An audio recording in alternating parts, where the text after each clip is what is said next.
reaching out, and I'm not the only one that did this. Other people did this as well, and I can't take credit for it. But people who did know Tupac Shakur um, completely said that Malik Shakur had nothing to do with the Shakur family, and he's just a fraud. So you mean to tell me that he wasn't the one that was pushing Tupac Shakur the day after the Quad City shooting? No, that's Charles Man Man Fuller in that picture. For anybody wondering, the guy pushing the wheelchair is Man Man. Man Man was arrested with Tupac when Tupac was brought up on the rape charge, and Man Man had been arrested with Tupac almost every single time he'd been arrested, right up until the time he went to prison. That is Man Man. That is his lifelong friend. That is not Malik Shakur. That is Charles Man Man Fuller. Okay, JMIX. So you're telling me that the interview I did with Tupac's librarian, she says Tupac's alive, that I shouldn't believe her? Not without some kind of proof. Yeah, I wouldn't take people on their word at face value unless you can find a Wikipedia page about them, a Discogs, or they're just a well-known name. I think Okay. to be honest with you, I think it falls into the Page Hemis helicopter thing. Some people just give interviews for attention. Some people are just internet trolls. Now, maybe this Malik Shakur guy really respects and loves Tupac, but I think at the end of the day, he was just feeding everybody a line of bullshit. And yeah, if you interview Tupac's librarian, I think that's bullshit as well. Sorry, fam. I'm sorry, I had to throw it in there. You got to throw in a little humor every now and again. Sometimes these things get a little too serious, but I mean, that goes to show you that you have to go out there and you have to really vet the information that you're actually getting. And I mean, you got to do it, because if not, then it'll certainly tarnish your credibility. But I will give Gab, he's a stand-up guy, and he keeps it 100. So for him to come out and put that out, that was really great of him to do that. So I'm sure he's gonna disassociate himself from anything that actually brought those elements to his channel, so that he doesn't fall into that kind of quagmire again. But man, this has been a great conversation, JMix. Is there anything that you wanted to ask, or is there anything that No, you have on your mind? no, I will touch upon the Gab thing. When I made the comment about the Malik Shakur thing, when you bring up Gab, at least Gab had the thought in his mind. I don't want to mislead my audience, so I'm going to do a video and say, look, I'm retracting this because it's unverified information. I think that is miles beyond other YouTubers that had multiple videos up about Malik Shakur that just deleted them quietly and started going on to other topics like, whoa, who killed Tupac? You can't have it both ways. If Tupac is alive, he's alive. Go with that. But if you get proven to have a fraud on your channel, or you're promoting a fraud, and I'm not talking about Gab right now, and you go back to who killed Tupac, I think it's intellectually dishonest, to say the least.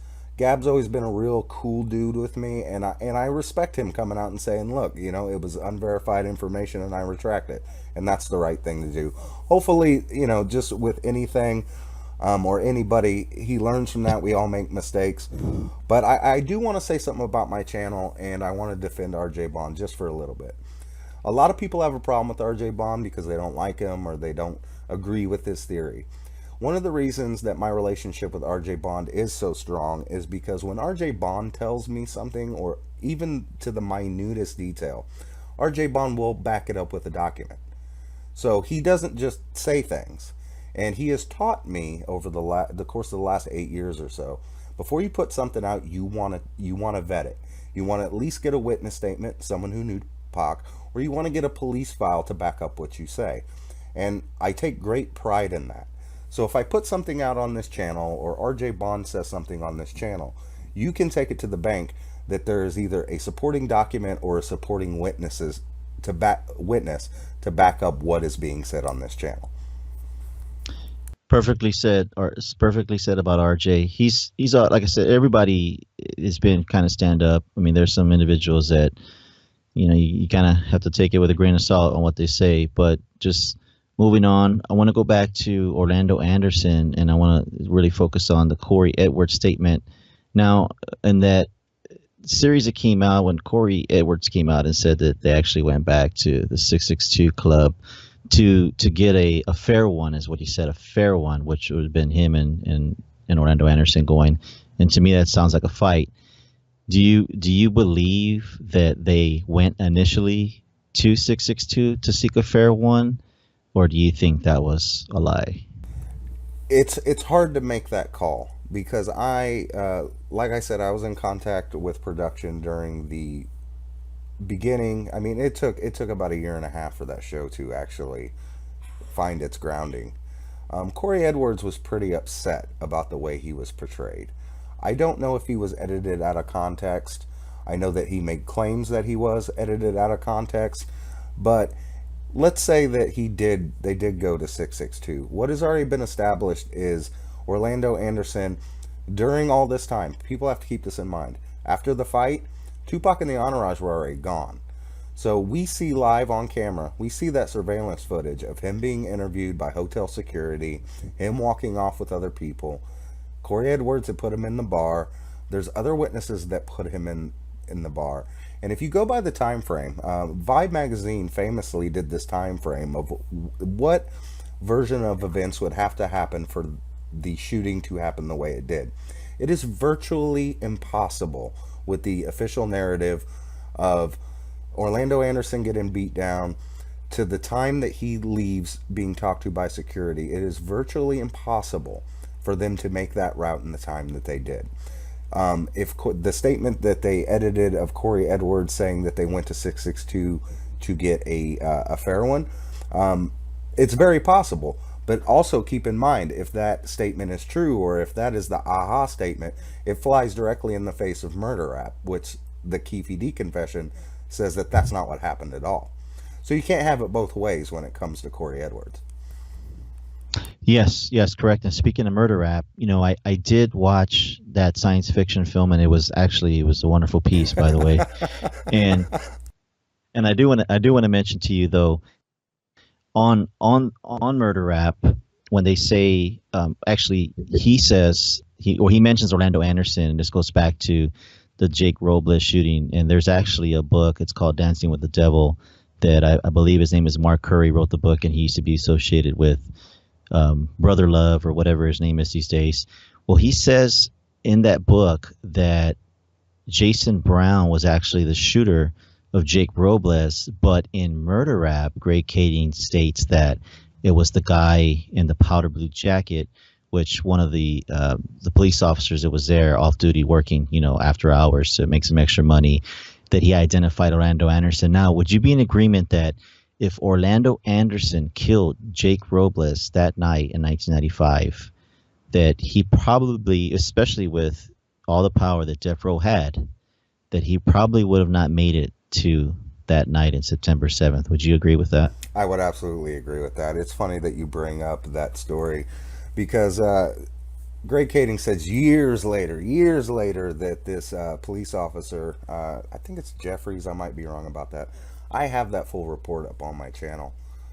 If you read the actual police report of what happened, there is no indication or description that matches Orlando Anderson. And if 20 years later the cop says that could that was the guy, then it just, none of it makes any sense. Let's say let's say Greg Kading's right, like what you offered. Okay, why, if this big gang war happens after the shooting of Tupac Shakur, why does it not happen after the shooting of Jake Robles? So yes, if Orlando Anderson was the one who shot Jake Robles, then why wasn't he killed?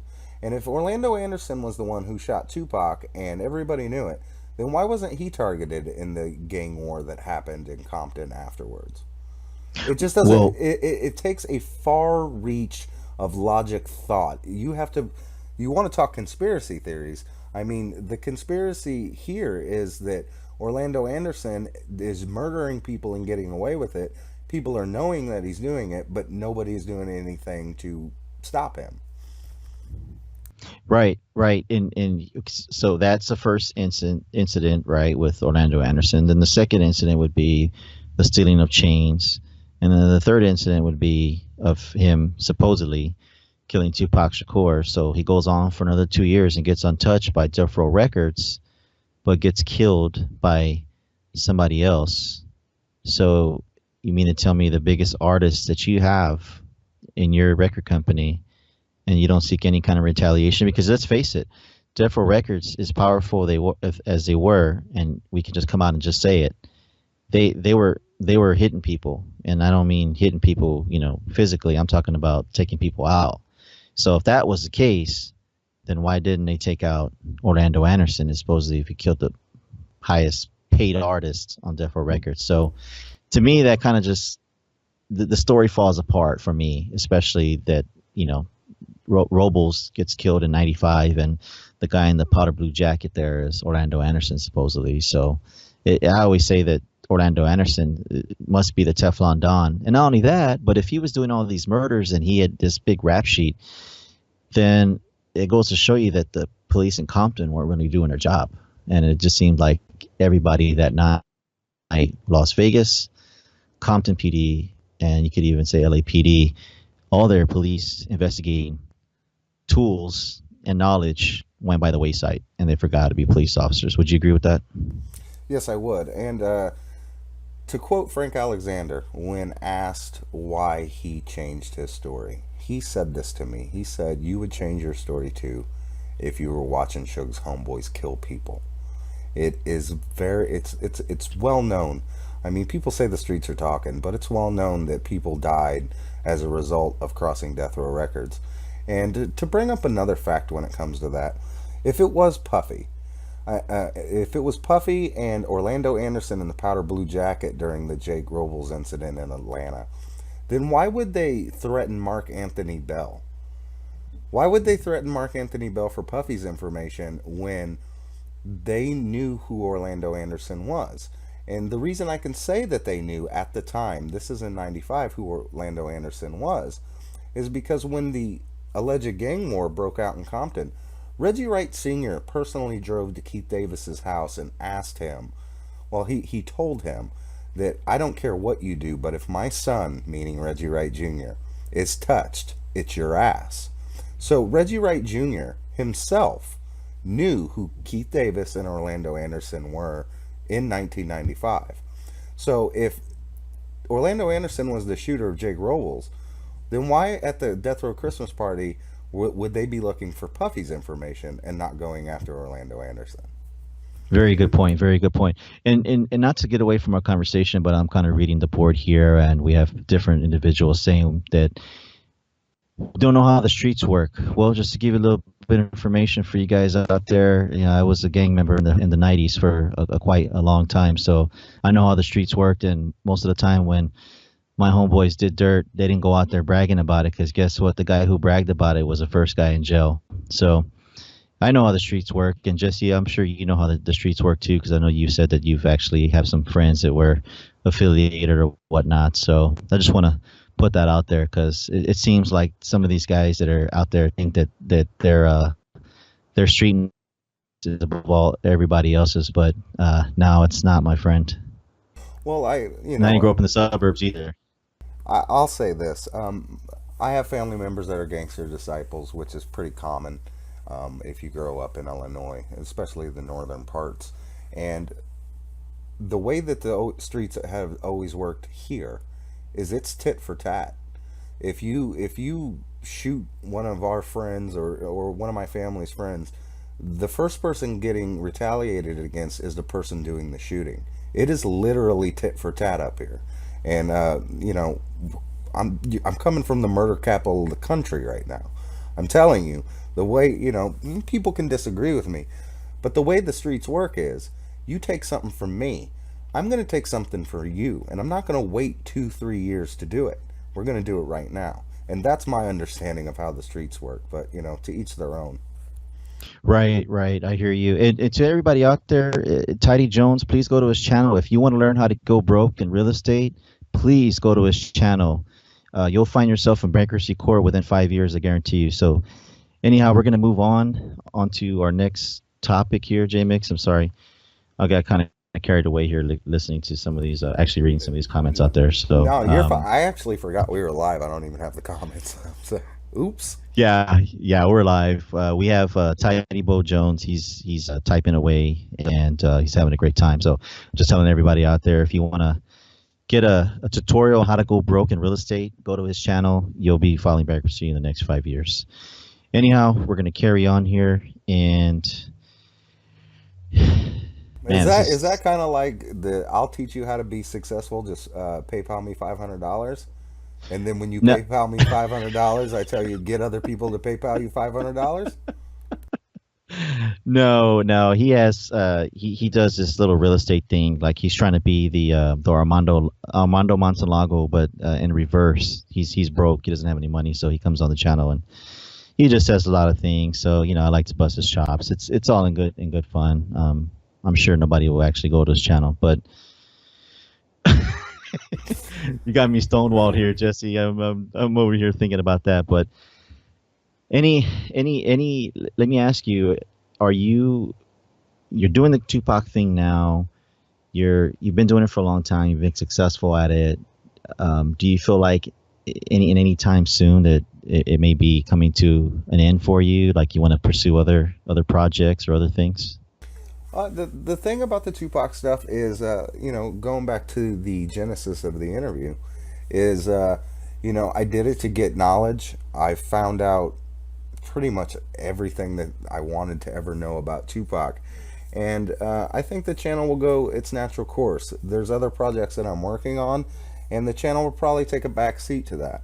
I am very, very thankful, though, that I do have a lot of subscribers, and I do have a lot of supporters out there. So it's something that used to be something that I would do because I wanted to. Now it's anytime anything becomes something that you're compelled to do, it takes the passion out of it.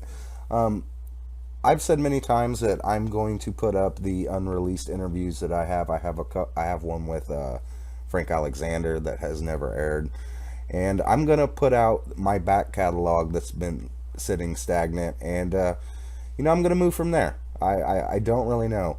The passion, I always loved Tupac. I love his music. It's just the politics of YouTube that get a little old. So the future of the channel, there's going to be plenty of content coming up. But as far as conquering it or competing with other entities, it's not something that I started to do, and it's not something that I want to jump into the fray to do. Gotcha. Okay, perfect response. I can certainly appreciate that. Is there any interview that's going to be your dream interview, that's going to kind of be your staple? This is the biggest, the greatest, the best interview you've ever done, and you can kind of take that off your bucket list. I will get the Suge Knight interview. I will get it. I've been in talks with his people for the last 2.5 years, and I've been actually a couple of the news stories that you saw concerning Toy Lynn Kelly came directly from Suge Knight. So once this trial is said and done, and he is either released or put into prison where he has his communication again, I will land that, and that'll probably be the swan song interview for me. But the thing is about Suge is, even a good interview with Suge, you don't know whether to believe anything he says because he's told so many different contradictory things, and I think that would be some of the questions that I'd ask Suge is why do you say these things, dude?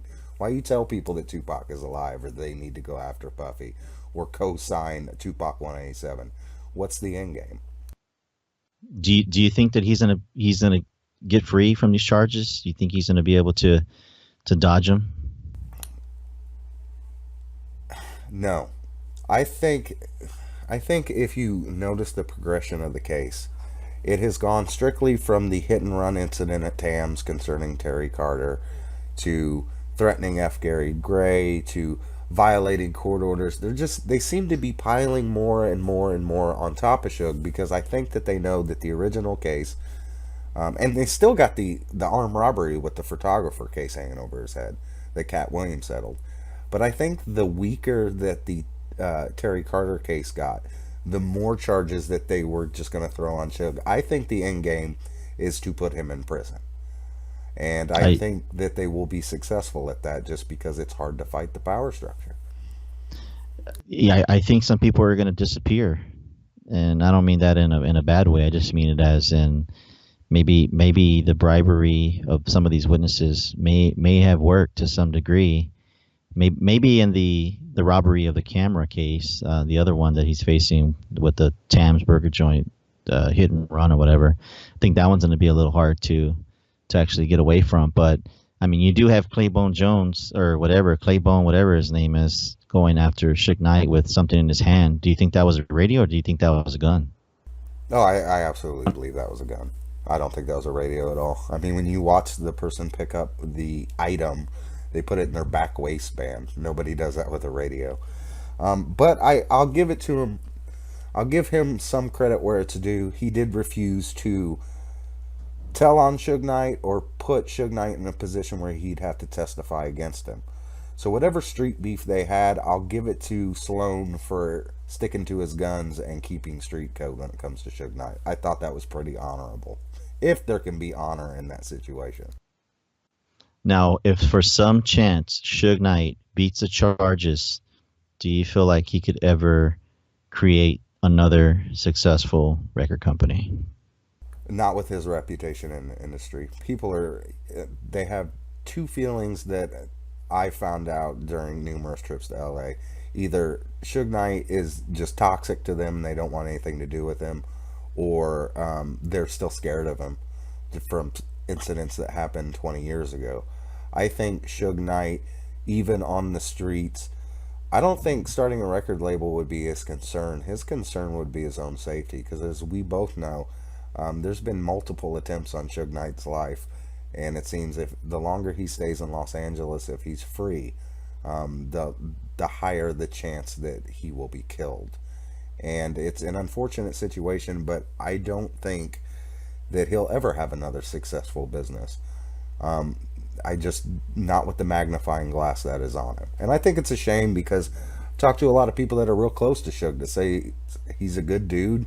He gave a lot of people jobs, and he treated a lot of people well. So for every horror story you hear about Suge Knight, there's also a story where he, like with Daryl Harper, he didn't have to pay Daryl Harper anything, but he saw that he was hungry, and he gave him $1,000 every week. And even by Daryl's own standards, he wasn't a good producer. So I think there's redeeming qualities for Suge. I don't think he'll ever get another record company. You think he still has you think he still has assets? You think he still has money, or do you think he's broke? I heard a rumor that he has his bail money, but the problem with the 23 million, but the problem with him posting that bail money is that forgive me one second. I think the problem with the bail money is the Los Angeles County court system wanted to vet where that money came from. So there's been, I know behind the scenes, you've heard Whack 100 come out and say he was going to help with that money. And you've heard Floyd Mayweather even make comments that he was going to come out with that money. What they were going to do was use Suge's own money. But because the court system is insistent on vetting where the money comes from, that's why the bond's never been posted. But for those that know their history about Death Row Records, it wasn't a month after Tupac was shot that Masters and the whole recording studios of Can-Am and Death Row Records was moved over to the Bahamas. I believe that Suge has been living off offshore accounts for quite some time. I don't think he's broke by any standards. I think that he is a multimillionaire a couple times over. Referring to the bail money, I was told by people that knew him that he had the bail money. He just couldn't post it because they wanted to know where it came from.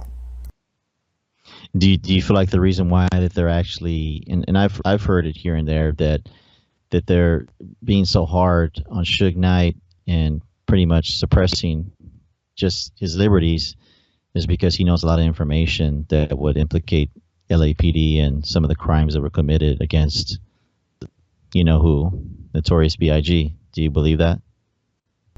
Yeah, I believe that's why they're limiting his contact. They're not allowing him to hire investigators. They're not letting him have proper legal counsel. I think that Suge Knight is a dangerous man just because of what he knows. Like I had said earlier in the interview, the same off-duty officers that were working for Death Row Records might have just been officers back then, but now they're lieutenants and sergeants. And if you see the head of the LAPD, Charlie Beck, has just recently stepped down. So that means either Rampart Part 2 is coming, or it's like Oprah said when she was talking about racism, and she said that racism would die out when the older white people would die out, meaning that the older way of doing things, once it dies out, a newer way of doing things can come to fruition.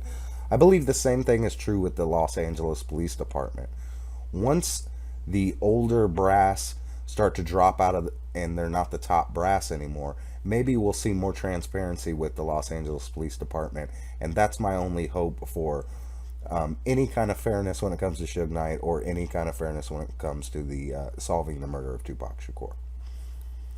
Excellent point. You hit it right on. I mean, that's one of the weakest arguments that I've seen on actually YouTube, especially, is got just the race card, the racist card, the whole culture vulture, and it seems like you can't talk about anybody else's culture because that's not who you are. Which, to me, it's like we're in a free country and we can talk about anything we want as long as it's in a positive nature, which it always is. I mean, and I don't believe for 1 minute that you're a racist. You're not a racist. I mean, that is a ridiculous statement to make. But I wanted to just say that out publicly because I know sometimes it's you get some flack for that, and I just think it's unfair. But what it is that they've run out of ammo to attack you with. They can't attack you with anything else. So for most people, the only way they can attack you is by pulling out the race card. So I just say, man, for those people out there that are pulling the race card out, you got to pick up and catch up and figure out a new way to beat other guys and other people